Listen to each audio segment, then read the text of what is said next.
Well, chairs, thank you very much for inviting me to your centenary. I suppose the first thing I should do is give you a little bit more of an introduction to me because it explains a little bit about my outlook. I've been asked to talk about the future of surgical journals. What I generally talk about is the future of journals in general. Clearly, there are going to be some differences between different disciplines and so on and so forth. But the way I do it is I try and look at the things that we don't see about journals, the things that we've internalized, the things that we no longer think about because we've been in the industry so long. Because I think that these are cues to us about what's important, what's truly important in journals, and therefore they're cues to us about what we need to do in order to move journals into the future. My background, oddly enough, is that I'm a propeller head. I'm a computer programmer, and I've never worked for a publisher in my life. However, I've always worked around scholarly publishers and in the scholarly publishing industry. And this is probably why I have a little bit of a reputation as a gadfly, is because I have not been steeped in all of the traditions of publishing, and so when I look at it, I think, why on earth are they doing these things? And I have to sort of investigate and figure out what it is that's going on here.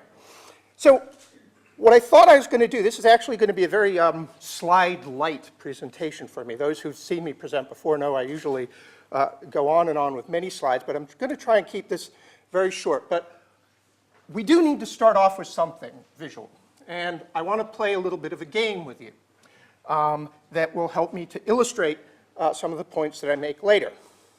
So very simply, what's that? It's a journal article, right? You can tell me that that's a journal article without being able to read a thing on it. Not only that, you can tell me that it's the first page of a journal article. And if I ask you what that is, you can tell me that that's the title. And if I ask you what that is, you can tell me it's what? Authors, affiliations, right? And we can go through this whole thing, and if I, reveal it at the end, which I do, you'll see that you were right. And you can do this throughout the entire article. What's this? The last page of an article. You can't read a thing on it, yet you recognize that this is the last page of an article. And yet again, we can go into detail. We can say, okay, what's that? And this is a little trickier, that? Acknowledgement. Now, think about this. Think about this first. When did you learn that? How did you learn that? Are you aware that you even know that? The answer is that you probably don't remember how you learned it. You're not aware that you know that. Now you are, I hope. But I can guarantee you, right, that if you took these pictures and you showed them to somebody who is not a researcher, who is not a scholar, and you asked them to do the same thing, they would not be able to do it. They would have no idea what these things were or what you were showing them. So what I think this illustrates, and the point I'm trying to make with this, is that there are things that we don't think about when we think about journals. We think about the editorial process, we think about quality, about registration, about certification, all the bromides that we go on about when we're talking, I'm going to mention Oldenburg, in seconds. But we don't think about some of the sort of intrinsic things that have just sort of dropped into the background. And I like to bring those things out because I think they're important. I think they tell us something about what's valuable in journals, and they become infrastructure, right? And the problem with infrastructure is that you don't notice it until it's not there or it doesn't work. If it's there and it's working, great. It just becomes internal. You expect it. You know these things, right? So when I look at, so we go through here, and of course, you're right. So part two, here, let's do this with a web page. Have any ideas? Is it scholarly? Is it, comic strips? Can you tell? You can't do the same thing with the web at the moment. There aren't the cues. there aren't the kinds of things that you've grown to expect. You can't immediately, via sight, recognize a site, in this case, that was geared for academics from one like this that is most definitely not. So already we've lost something. Already we've lost something that we weren't particularly aware of in the first place when we've moved to the electronic world. And I want to know, well, was there value in that? Other than you're being able to immediately like play the game, was there value in that stuff that you saw? What was it doing? And what things in the future might we do to recreate those kinds of things in the electronic world? So I think, you know, I showed you an article. I think that the same principle applies throughout the journal ecosystem. And what I like to do is I like to look at the journal ecosystem. I try and break it out into sort of several facets of what's going on and that we don't really think about.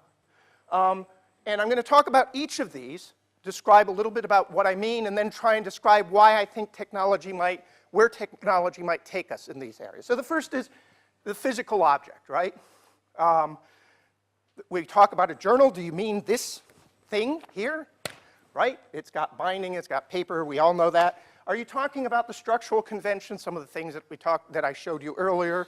Are we talking about social conventions having to do with how you get published and registered and recognized and rewarded in the journal system? Are we talking about the business models? We conflate these things when we talk about journals, and I think it is worth teasing them out because, again, some of these things may not be as important in the future. Others may become more important. And that will give us cues as to how we want to evolve journals as we move forward. So let's first talk about the physical. We've done a little bit here. I've brought props, right? I can show you that, right, from a distance, and you can tell me that it's a journal in the back row without being able to see or read a thing. Again, sort of like being able to look at the article. You can tell me this. Why can you tell me this? Because, again, we have conventions about journals. They must come in disgusting colors.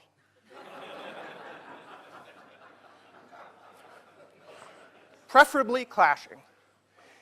If, and this is where things go a little haywire here, if they have a photo on them, it's going to be of something either gross or incomprehensible.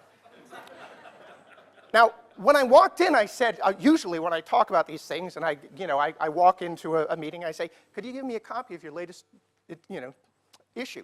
And they hand it to me, and I hold it up, and it illustrates the point perfectly. So what happens this time? Lovely photo of where is this? Yes, I recognize that. And not only that, you violate another law, right? There's humor on here, still at the cutting edge after 100 years. That's cute. What a stitch. But, so you've violated a few conventions, but you've kept the rest. And I've seen past issues of this, and there's pictures of diseased livers and all sorts of other stuff.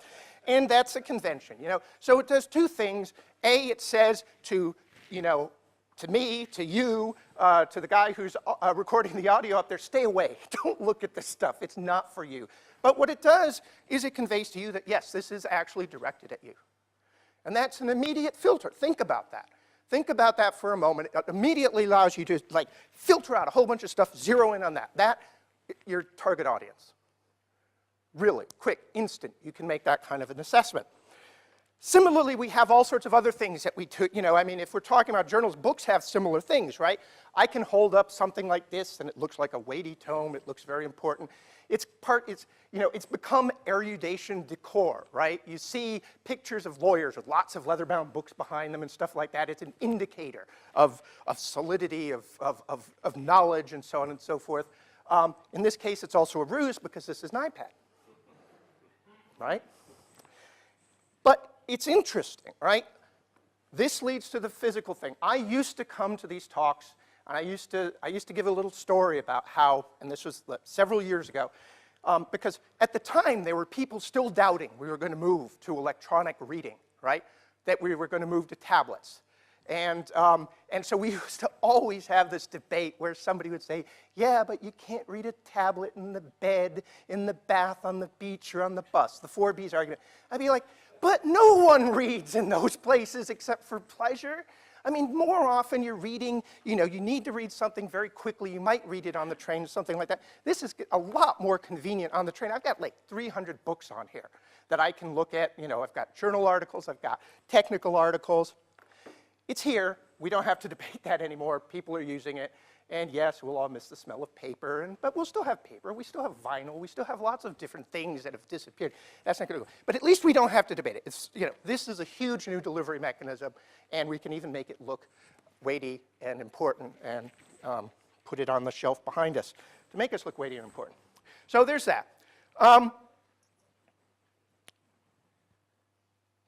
One of the things that I think is obviously going to happen is that it's not just a question of moving print, text-based stuff to electronic form. One of the things that you also discover if you talk to publishers is you'll hear them say things like, wow, we put a podcast up for a particular article, and it was hugely popular, and it made the article cited, you know, people cited the article more often. And then you ask them, well, what was the podcast? And we say, well, it was just the author basically explaining what was in the article. And you think, isn't that the abstract? And they say, yes. And you say, well, why did you like it more? And they say, well, because they did it in like normal English, right? They did it in normal English, and because it was audio, I could listen to it in the car on the way into work. I could multitask. I could do something. So in this case, audio is providing something quite useful, but it also should lead us to question some of the things that we're doing when we are creating journals. Why do we write in this ultra-condensed, dense way that's impossible to parse? Well, there's an answer, and that was because we were constrained by physical media for a long time. You had to make this incredibly dense and hard to parse in order to fit it in this thing and not incur postal charges that would bankrupt you. But we don't need to do that anymore necessarily. And so maybe some of the conventions simply around narrative form are going to change because we actually have a lot more room to say things in a more natural way. We can also record it as audio or video if that's appropriate. We can embed simulations in these things, right? It doesn't have to be text. Text is a fantastic way of explaining data, of explaining procedures, but video is often, as I'm sure you know probably better than most researchers, a fantastic supplement to that. So let's move on quickly and talk about some of the structural aspects that are important in a document. And these I already alluded to, right? We showed you those redacted pictures, and you could identify all the fundamental sort of sections of it, right? And I think that there are some important things to think about when you look at those sections. First of all, why are they important to you? They serve largely two major purposes. The first is that they provide a provenance skeleton for the content. That is, they tell you information about it. These are the authors. This is where they came from. These are the things that this refers to. This is the context that you should put it in.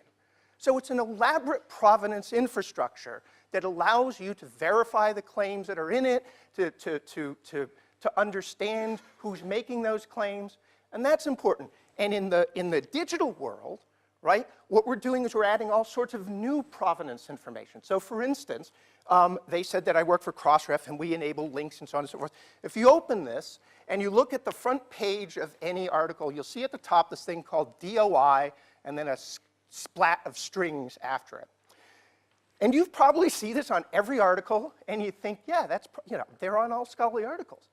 And that's becoming a signal to you that this is a scholarly article, that you see that DOI splat. What is that? That's an unambiguous identifier that can be used so that if content moves from one place to another, the link doesn't break.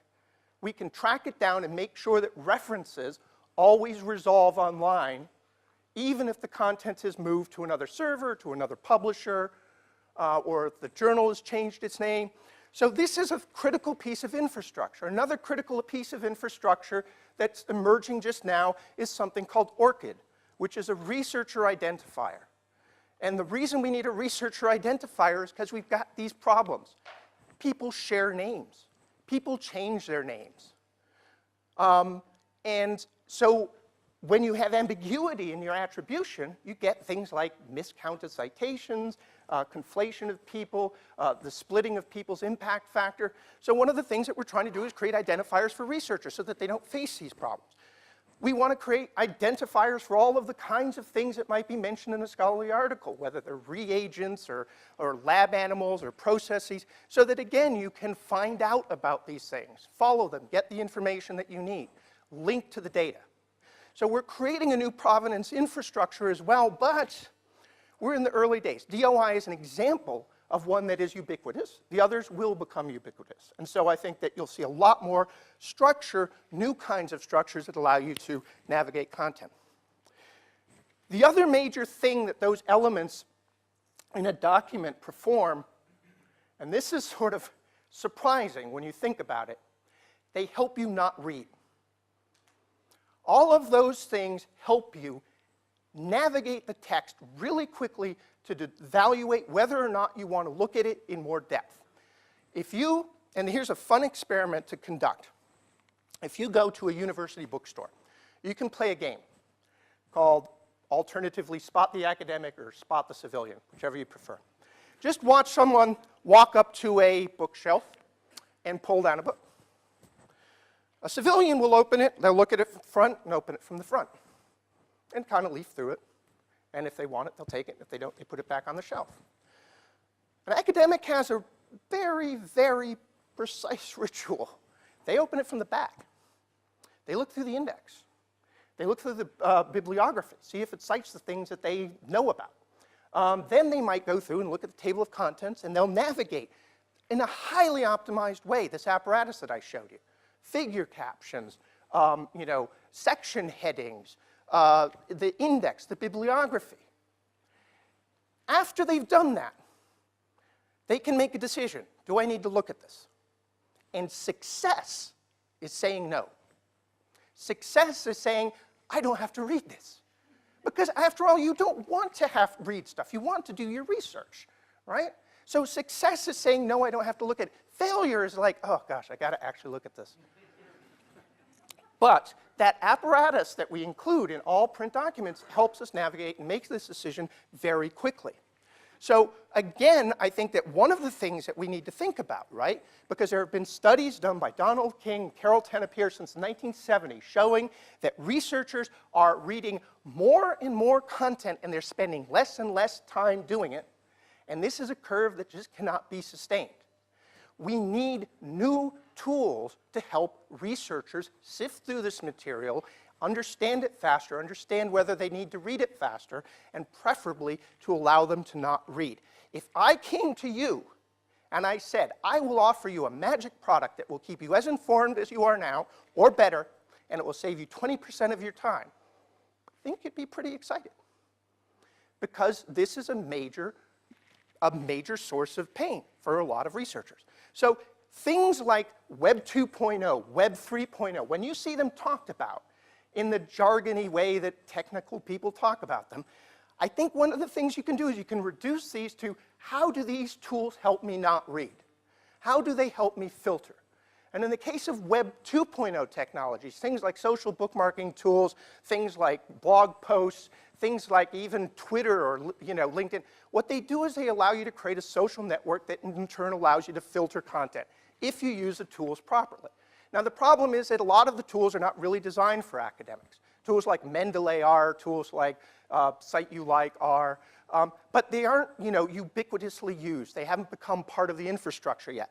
But again, I think that that's one of the big trends that you'll see is exploiting new structures that help you filter and perform triage on content so that you can decide what to read and what not to read.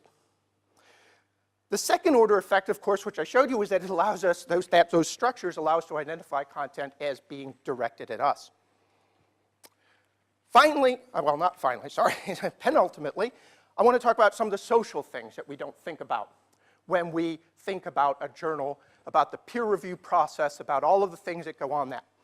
There is a tendency for critics of the journal system and of the peer review system to be incredibly literal-minded about what peer review is. And they sit there and they look at the peer review process and they go, well, things that are peer reviewed, it's hard to tell whether they're, of higher quality, and, things that are peer reviewed get retracted and withdrawn, so that's proof that it's not working. And it's a kind of weird literal mindedness in a way, because it's reductive, it's normative, but it also ignores a lot of the other things that go on in the peer review process that kind of happen behind the scenes. The peer review process is a process of socializing academics. It's a process of bringing in new people and exposing them to senior people and having the senior people evaluate whether the junior people are good at making decisions, at putting aside biases, at analyzing content. It's a way of social networking in a way. It's a way of forcing collisions between researchers who might not encounter each other otherwise. If it's done properly, that's an important thing for it to do. And so if you just got rid of it, there would be a whole bunch of stuff that wasn't happening that we didn't realize was happening, and that is important for the socialization and for the integration of new researchers into the system. And so one of the things, again, that I think we need to look at is that we need to look at how those functions are performed and take the ones that are still necessary and augment them somehow, and take the ones that are not and perhaps set them aside.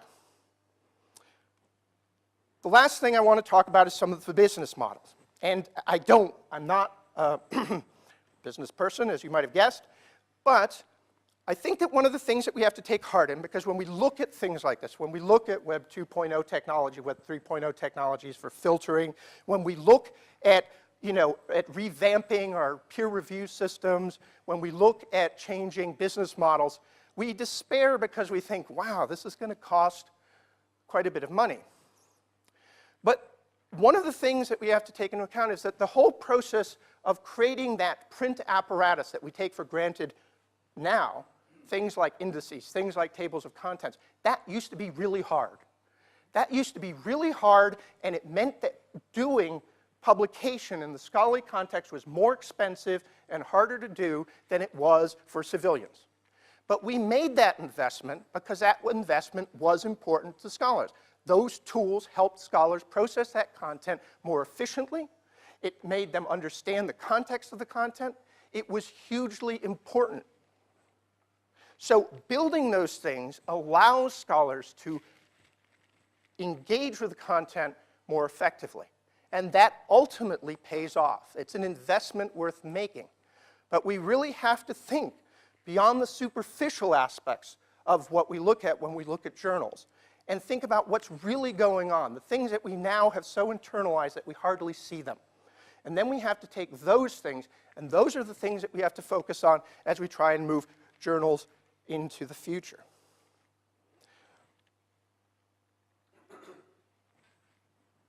Anyway, thank you. I think I just blew by my thank you slide. Thank you. That's basically my pitch, and I'm happy to answer any questions or